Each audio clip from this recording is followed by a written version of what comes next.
I'm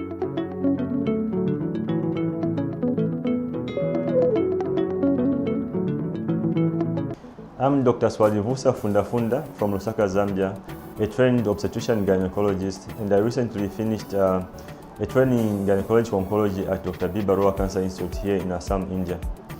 So what I've realized in terms of challenges in treatment of cancer patients back home is that in Zambia there are not more than 5 trained gynecological oncologists, the whole country, against a population of 18 million people. Now, we at the only cancer institute in Zambia, in a week we treat through surgery in a week about 2 patients, and making 8 patients in a month total of those that are treated through surgery for gynecological oncology cases.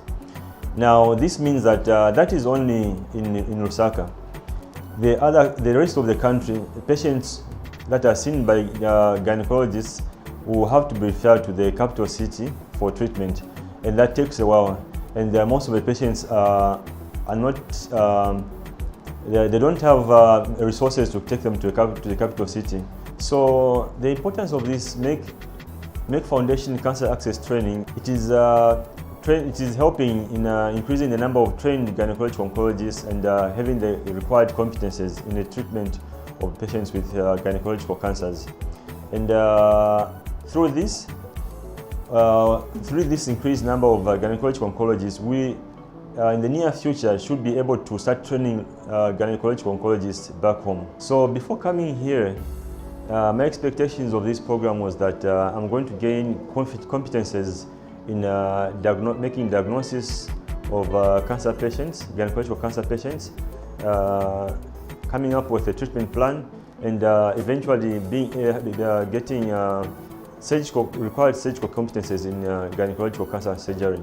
So the training had been going on very well. We had good theatre exposure, good interaction with the patients until somewhere around March when COVID-19 came on the scene, and this had a very negative impact on the interaction that we had with the patients.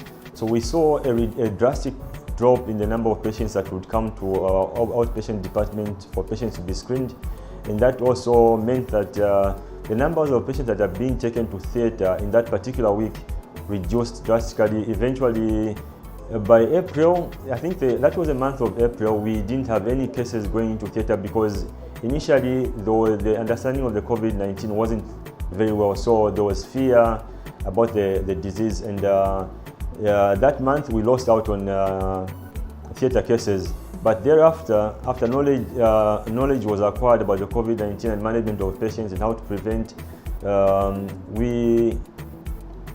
the numbers of the patients reduced, we came up with a strategy of reducing the numbers of colleagues in the one room. So we increased the numbers of tables that are seeing patients.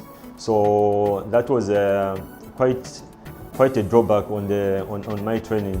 So oncology is a very diverse topic, and having this training in 1 year is I wouldn't say very short, but it's quite short for someone who is going to be a specialist in this field.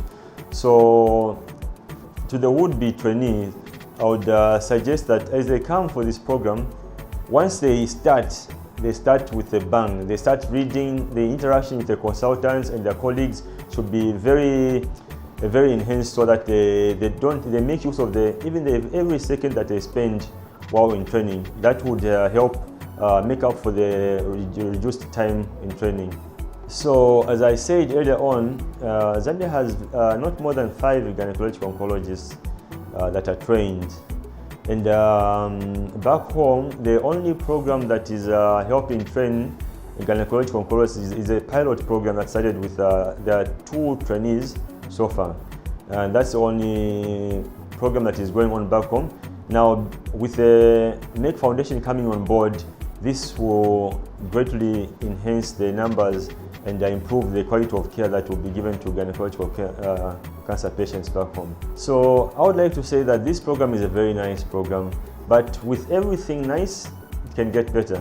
And I would like to say from the inception, as trainees come, I think if there's a program outline, like a structure of the program, it would be very nice, because the trainees would know their targets, they'll have their timelines.